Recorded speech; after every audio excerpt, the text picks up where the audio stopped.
පින්බර මාසයක් ඉවර වෙලා තවත් පින්බර මාසයක් පටන් ගනිද්දි තමයි මේ වීඩියෝ එක ඩබ් කරන්න සිද්ධ වුණේ. මේ මැයි මාසේ අන්තිම සතිය හරිනම් වෙසක් පොය තිබේ මැයි පළවෙනිදා. හැබැයි කවුරුත් වෙසක් පොය මැයි පළවෙනිදා සැමරුවේ නැහැ. මැයි දිනේ සහ එක එක ප්‍රශ්න හින්දා කොහොම හරි රාජ්‍ය වෙසක් සතිය විදියට නිර්දේශ වෙලා තිබ්බේ. මැයි 27 ඉඳන් ජුනි 2 වෙනිදා වෙනකම්. ඉතින් අපේ රටේ ඔන්න ඔය සතිය ඇතුළත තමයි සියලු ආමිස පූජා ටික පැවැත්වුණේ. ආමිස පූජා කියන්නේ දන්සල් දෙන ඒවා, තොරන්, ඒ වගේ දේවල්. ඉතින් අපි වෙසක් සතිය පටන් ගන්නකොටම බෞද්ධ කොඩිය දැම්මා. බෞද්ධ කොඩිය දාලා හිමීට වෙසක් කූඩු ටිකත් හදන්න පටන් ගත්තා. නැත්නම් ඔකට ගොඩක් වෙලා යනවනේ. නංගි තමයි වෙසක් කූඩු ටික හදන්න පටන් ගත්තේ. එයා තමයි උණ බට ගෙන්නගෙන අපිට සීයා තමයි උණ බට ගෙනල්ලා දුන්නේ. අම්මා ගිහින් අරගෙන ආවා. අම්මා ගිහින් අරගෙන ආවා. උණ බට ටික ගෙනල්ලා නංගි ඊට පස්සේ හිමීට ඒවැ අර අටපට්ටම හදන එකේ මොකද සමචතුරාශ්‍රය ටික හැදුවා. ඔය අතරේ මම විස්ටල් බෝඩ් එකක් අරගෙන මං චුට්ටක් බැලුවේ මේ කාඩ් බෝඩ් වලින් හදන්න පුළුවන්ද කියලා. හිතුවට වැඩිය වැඩේ සක්සස් වුණා. ඒ හින්දා සතුට වැඩි කමට මං කූඩු 3ක්ම හැදුවා. මේ තියෙන්නේ පොය දවසේ උදේවරුේ මට මතක විදියට. නැත්තම් ඊට කලින් දවස මට මතක නෑ හරියට. අපි ගියා වෙසක් කූඩු අලවන්නත් අපිට වෙලාවක් තිබ්බේ එදා. අපි ගියා එදාට කරන්න පුළුවන් වැඩ ටික කරගන්න. මෙන්න මේක දැක්කහම මට අපේ චූටි කාලේ මතක් වුණා. ඒ කාලේ අප්පච්චි අනිවාර්යෙන් ওই වෙස් මුණක් අරන් දෙනවා. ඒ කියන්නේ අර කැත ඒවා නෙමෙයි. කියුට් අර ලස්සන චූටි අය දාන්නේ. එක එක සත්තුන්ගේ හාවෝන්ගේ ඒ වගේ චූටි චූටි ලස්සන කියුට් ඒවා.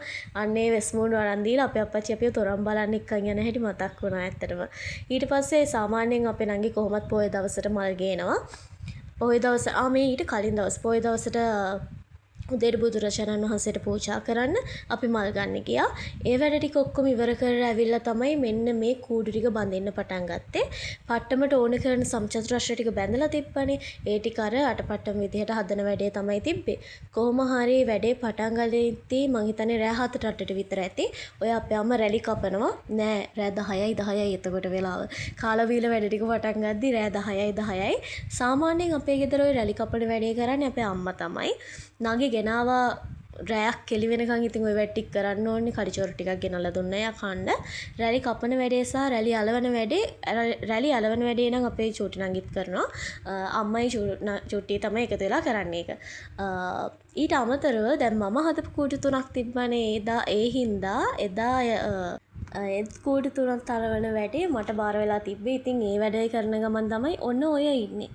ඉතින් මේ එක්ස්ට්‍රා කූඩු 3ක් නේ වෙන්දට අපි හදන්නේ. ලොකු කූඩු 3ක් විතරයි. අර මට ඒක හැදුවයින් පස්සේ ආස හිතිච්ච හින්දා තමයි ඒක එකක් හොඳට හැදිච්ච හින්දා ආස හිතුණා. ඒ හින්දා තමයි ඒක හදන්න ගත්තේ. අතට මේ කූඩුව ගොඩක් චූටි. මම ගත්තේ මං හිතන්නේ සෙන්ටිමීටර් 12ද කොහෙද. ගොඩක් චූටි ඒ කූඩුව. ඒ වගේම අන්නර කූඩුව මාර ලොකුයි. අපේ නංගි හදපු කූඩුව මාර ලොකුයි. මං හිතන්නේ ගමේම ලොකුම කූඩුවක් අපේ ගෙදරින් තිබ්බේ. චූටිම කූඩුවක් අපේ ගෙදරින් තිබ්බේ.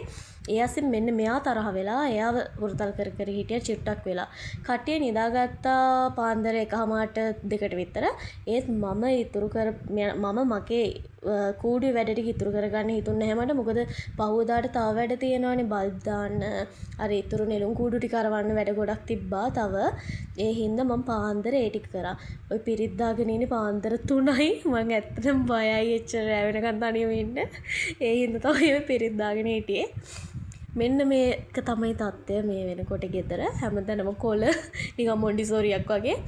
බාගෙට අලවපු කූඩු 2යි 3යි ඉතුරු එකේ රැලි කපලා අලවන්නත් තියෙනවා. නංගි හදපු කූඩුවක. ඔය මගේ කූඩුවට රැලි කපන්න තිබ්බේ. ඒ කියන්නේ අර පල්ලෙහාට එල්ලෙන රැලි ටික. ඒ ටික කපන්න තිබ්බ සවුල් ටික තමයි. ඊට පස්සේ ඉතින් 3:00 4ට විතර මාත් නිින්දට ගිහිල්ලා මෙන්න මේ වගේ උදේ පිබිදුණු මලක් වගේ උදේ 6 වෙද්දි නැගිට්ටා. 6ට නැගිටලා ඊට පස්සේ ආයෙ නිදාගත්තා. මම ආයෙ නැගිටිනකොට අම්මා බුද්ධ පූජාව එහෙම ලෑස්ති කරලා ඉවරයි. එතකොට ඒ ටික අර අපි මල් පූජා කරලා හැමදාම කරන ටික ඊළඟපස්සේ බුද්ධ පූජාව තිබ්බා. ඔය විදිහට තමයි එදා දවස පටන් ගත්තේ. ඉතින් සුන්දර දවසක්. හැබැයි වැඩ ගොඩක් තිබ්බ දවසක්. මොකද අපි දන්නේ හවස් වෙද්දිවත් අපිට කූඩු ටික හදලා ලස්සනට ඉවරයක් කරගන්න පුළුවන් වෙයි කියලා. ඔය එවලෙත් අලවනවා. ඔය පහුවදා කියන්නේ පොය දවස වෙලත් එදා තමයි අපි සේරම වැඩ ටික ඉවර කරගන්න ඕනේ. මං හිතන්නේ උදේ ඔය වැඩ ටික පටන් ගත්තෙත් අපි 9ට විතර වෙන්නේ. ඒ 9:30 විතර වෙන්නේ. අපිත් කිරිපත් කාලා ඔන්න ඔය තියෙන්නේ මං කියපු නෙළුම් කූඩුව. ඔය පණ දමාගෙන අලවන්නේ ඒක නෙළුම් කූඩු එකක් නෙමෙයි නෙළුම් කූඩු 4ක් තිබ්බා. ඒක අපි දවසින් දවස හදපුවා නෙමෙයි. හදලා පරිස්සම් කරගත්ත ඒවා. අපේ නංගි තමයි ඒකත් හැදුවේ. එයා සාමාන්‍යයෙන් අවුරුද්දකට සැරයක් නෙළුම් කූඩුවක් හදනවා. ඉතින් මේ පාර නම් හැදුවේ නැහැ. හැබැයි ගිය පාර හදපු 4ක්ම අපේ තිබ්බා නෙළුම් කූඩු 4ක්. එන්නේ ඒක අලවන වැඩේ තමයි අමාරුම වැඩේ.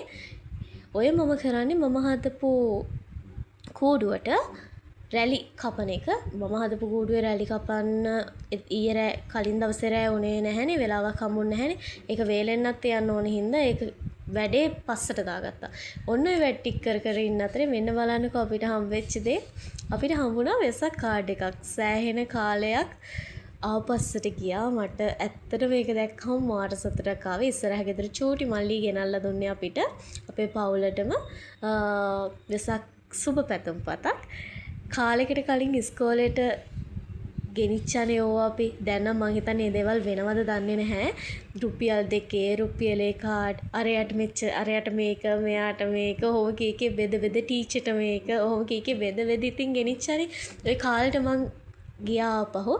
ඒ අතරේ මේ කාමරංග ගහේ ගෙඩි පිරීලා අපි හිතුවා ගෙඩි ටික කඩලා ඒ අතරේ ටක් ගාලා වටේ තියෙන ගෙවල් වලට බෙදලා දෙන්න ඕනි කියලා. හැබැයි එදා නම් බෙදන්නුන්නේ නැහැ. මං හිතන්නේ පහුවදා තමයි මේ වැඩේ කරගත්තේ. තාප්පේ නැගලා කාමරංග ටික කඩලා ඒකත් බෙදලා දුන්නේ. ඉතින් මේ බලන්නකො කොහෙන් හරි ඉඳන් ඇවිල්ලා නසරාණි වැඩක්මයි කරන්නේ. හදලා වෙසක් කූඩු අලවන්න හදලා තිබ්බ වාප්ප ටික කනවා ඉතින්. ඊට පස්සේ ආවත් පැත්තකට කරලා ඊට වැඩිය සියුම් වැඩක් කරන්න ගියා. මේකට තමයි මං හිතන්නේ වෙසක් කූඩුව හදනවටත් වැඩිය වෙලා ගියේ. මෙන්න මේ නූල ඇතුළට දාලා මේක එල්ල ගන්න. ඒක මාර අමාරුයි. හිතුවට වැඩිය අමාරුයි. මගේ කූඩුව හතරට එල්ලපෙක චූටි ෂේප් එකක් තිබ්බ. චුට්ටක් වැඩි ෂේප් වුණා. ඒ කිව්වොත් ඒක අර කාඩ්බෝඩ් අස්සේ චූටි පරතරයක් තිබ්බා. හැබැයි නංගි හදපු කූඩු තුනේ එල්ලන්න නම් ගොඩාක් මට මහන්සි වෙන්න වුණා. ඒක කූඩුව ඉරුණත් එක්කලා, ඒ කියන්නේ අලෝක සවුකොලේ ඉරුණත් එක්කලා ඒකෙන් චූටි එහා පැත්තෙන් පොඩි පැච් එකක් දාලා තමයි කරගත්තේ. ඒක ඔය තියෙන ඉතින් ඔය විදිහට තමයි උනේ. තියෙන්නේ මං හදපු කූඩු තුන. කොහොම හරි දවල් කෑම එක තමයි මේ තියෙන්නේ. අපි ෆුල් වෙජ් සාමාන්‍යයෙන් පොය දවසට. මයි කූඩු තුනේ වැට් ටික ඉවර කරලා දවල්ට කාලා අර බල්බ් වැල් ටික සෙට් කරන්න තමයි හැදුවේ. බල්බ් වැල් ටික සෙට් කරන්න නම් අපිට මේ පැත්තෙන් අංකල් කෙනෙක් උදව් කරා. එයාත් මෙහි ඉන්න ඉලෙක්ට්‍රීෂියන්. ඉතින් ඒ අංකල්ගේ උදව්වෙන් මේ වැඩ ටිකත් ඉවර කරගෙන කූඩු ටිකත් අනේ එයාම එල්ලලා දුන්නා. වෙනදත් නම් අපි තමයි එල්ලගන්නේ. ඉනිමග තියලා නැගලා එල්ලන්න පුළුවන්නේ. අපි තමයි වෙනදට එල්ලගන්නේ. හැබැයි මේ පාර එයා එල්ලලා දුන්නා. ඔන්න ඔය මගේ කූඩුවක් දැන් එල්ලන්න තරක් නැතුව හොයනවා. දැන් වෙලාව පාන්දර නෙවෙයි. හවස 4:45යි. 4:45 වෙද්දි ගේ තත්ත්වය තමයි මෙන්න මේක. ගන්න දෙයක් නැහැ. මොන්ඩිසෝරි හොඳයි ඇත්තටම. හැම තැනම කොළ කෑලි, කාඩ්බෝඩ් කෑලි, පාප්ප, කතුරු, පැන්සල් හැම තැනම හැමදේම. ඔන්න ඔය තියෙන්නේ අපි හදපු නෙළුම් කූඩු 3ක් හදලා ඉවරයි. එකක් නංගි අලවන ගමන් ඉන්නේ. ඒ අතර ඉතින් මෙන්න මේ ගෙනාපු දේවල් වලට සාධාරණයක් ඉෂ්ට කරන්න එපා. මම ඉතින් ඒ වැඩේ පටන් ගත්තා. උනාටත් කලින් කාලේ ඉන්න එපා. 4:45යි. දැන් එතකොට ඔය වෙලාව 5:05 කාලෙ විතර ඇති. එච්චර හදිස්සි වැඩක් තියේදි කණ එක තමයි ප්‍රධාන කරගෙන තියෙන්නේ. ඔය අතරේ අපිට තවත් සුබ පැතුම් පත් ටිකක් හම්බුණා. එහා ගෙදර මේ අත ඉස්සරහා ගෙදරම තමයි ඉන්නේ. ඒ මල්ලි අපි 3 දෙනාටම ගෙනල්ලා දුන්න කාඩ් 3ක්. ඇත්තටම හරිම ෂෝක්. දැක්කම ආස හිතුණා. මෙන්න මේ කරන්නේ මම බකට් හදන වැඩේ. මම හිතන්නේ ඉස්සෙල්ලත් පොඩි කෑල්ලක් වෙන්නවා. මෙන්න මේ අපි සාමාන්‍යයෙන් ගෙදරදිම තමයි බකට් හදන්නේ. ඉස්සර නම් බකට් එල්ලුවේ නැහැ. හැබැයි බකට් හදන්නේ ලේසියි කියලා එකපාරක් මම කොහොම හරි try කරායින් පස්සේ වැඩේ හරි ගියා. චුට්ටි කොහොමද කරන්නේ කියලා අවුරුද්දෙන් අවුරුද්ද හදන ගානේ වැඩේ චුට්ටි දියුණු කරන් ඇවිල්ලා කොහොම හරි ඒකට ඉටිපන්දමකුත් සෙට් කරන්න ඉගෙනගෙන ඉටිපන්දමත් ලස්සනට සෙට් කරලා බකට් එක එල්ලන්න විදිහකුත් ලස්සනට ලෑස්ති කරගෙන ඒ හැමදේම බකට් ටික එල්ලන්න තැනකුත් ලෑස්ති කරගෙන හැමදේම ලස්සනට ප්ලෑන් කරගෙන දැන් ලස්සනට බකට් ටික ගෙදරම හදා ගන්නවා. ඔන්න ඔය අතරේ අපිට දන්සල් බත්තේකුත් හමු වුණා. ඒක තමයි අම්මාට අපි 3 දෙනාට කැව්වේ. මෙන්න මේ දකින්නේ දැන් ඉතින් හවස් වෙලා කළුවර වැටෙනකොට ලස්සනට එළියට යන බලාගෙන ඉන්න සෙට් එක. ලස්සන නෙළුම් වල් ටිකයි බකට් ටිකයි අපේ කූඩු ටිකයි. කූඩු ටික නම් මම හිතන්නේ දැක්කේ නෑ. කූඩු ටික එල්ලුවානේ ඉස්සෙල්ලාම ඔන්න ඔච්චර කොළ තොගයක් තිබ්බා. ඊට පස්සේ හවස 6 වෙද්දී අපේ බුදු පහන තියලා ප්‍රතිපත්ති පූජාවනුත් කරා end of the day මෙහෙම තමයි මගේ වුණ ගන්න දෙයක් නෑ හොඳටම මහන්සි. ඔය මම පෙන්නන්නේ අපේ ගෙදරට වටපිටාව කොහොමද පෙවුනේ කියලා. අපේ ගෙවල් වටේ තිබ්බ අනිත් ගෙවල් ටික කොහොමද සරසලා තිබ්බේ. වෙසක් පොයට කියලා තමයි වෙසක් වලට වෙසක් සැරසිලි කොහොමද කියලා තමයි මම ඔය පෙන්නේ. මේ බකට් ටිකත් හරිම ලස්සනට arrange කරලා තිබ්බා. ඔන්න අපි දැන් පත්තු කරන්න හදන්නේ මේ බකට් එක. මම හදපු බකට්. හරිම සතුටුයි ඉතින් තමන්ගේ අතින්ම නිර්මාණය කරපු දේවල් නෙමේ අපි කඩෙන් ගත්තේ නැහැ. ඕන තරම් විදි තියෙනවා කඩෙන් ගන්න. හැබැයි ගෙදරක මේවා අපිට තේරෙන්නේ නැහැ. ඇත්තටම අනිත්‍ය මෙනෙහි කරන්නේ අපි මේ දේවල් කරන්නේ.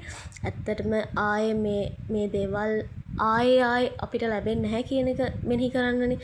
ඉතින් ඒ දේවල් ඇත්තටම අපේ අතින්ම කරලා අපේම අවබෝධ කරගන්න එක තමයි හොඳම විදිය.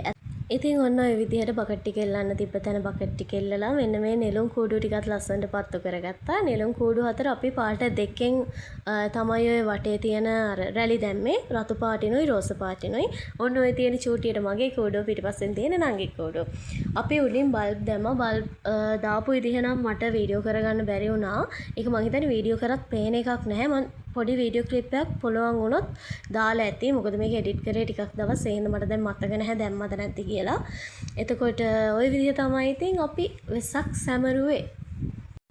ඇත්තටම අපි විතරක් නෙමෙයි අහල පහල ගෙවල් ටිකත් මාරම ලස්සනට හරිම ලස්සනට සරසලා තිබ්බා එදා වෙසක් පොයට. ඇත්තටම ශ්‍රී ලංකාවේ ඉතින් හැම තැනම ලස්සන වෙන කාලයක් තමයි වෙසක් කියන්නේ. නත්තල් කියන්නේ මාරම විදිහට මුළු ශ්‍රී ලංකාවම පාටින් ලස්සන වෙන කාලයක්. මේක ආගම් දෙකක් ජාති දෙකක්. හැබැයි කිසිම ජාති භේදයක් ආගම් භේදයක් කිසිම දෙයක් නැතුව අපිත් නත්තල් ගස් හදනවා ක්‍රිස්මස් වලට. එයාලත් වෙසක් කූඩු හදනවා ගෙවල් වල වෙසක් කාලෙට. ඉතින් ඒ දේ තමයි ලංකාවේ මම නම් දකින විදිහට තියෙන්න ඕනේ. කිසිම ආගම් ජාති භේදයක් නැතුව. බලන්නකෝ ඉතින් පටන් ගනිද්දි මනිත්ත මෙනෙහි වෙලා ඉවරයි. මහන්සි වෙලා හදපු බකට් එකක් එවලෙන් පිච්චිලා ගියා. ඉතින් ඔන්න ඔය විදිහට තමයි එදා දවසේ අපේ ගේ ඈතට පේන්න තිබ්බේ. බලන්නකෝ ලස්සනයිද කියලා කමෙන්ට් එකක් දාගෙන යන්න අමතක කරන්න එපා. ඔය විදිහට තමයි මගේ කූඩුවයි නංගි කූඩුවයි පෙවුනේ රැට. නෙළුම් කූඩුවත් ඔය විදිහට තමයි පෙවුනේ. ඉතින් ඔය විදිහට තමයි අපි වෙසක් පොයට ලෑස්ති වෙන්නේ. ඊළඟ vlog එකෙන් හම්බ වෙනකන් bye.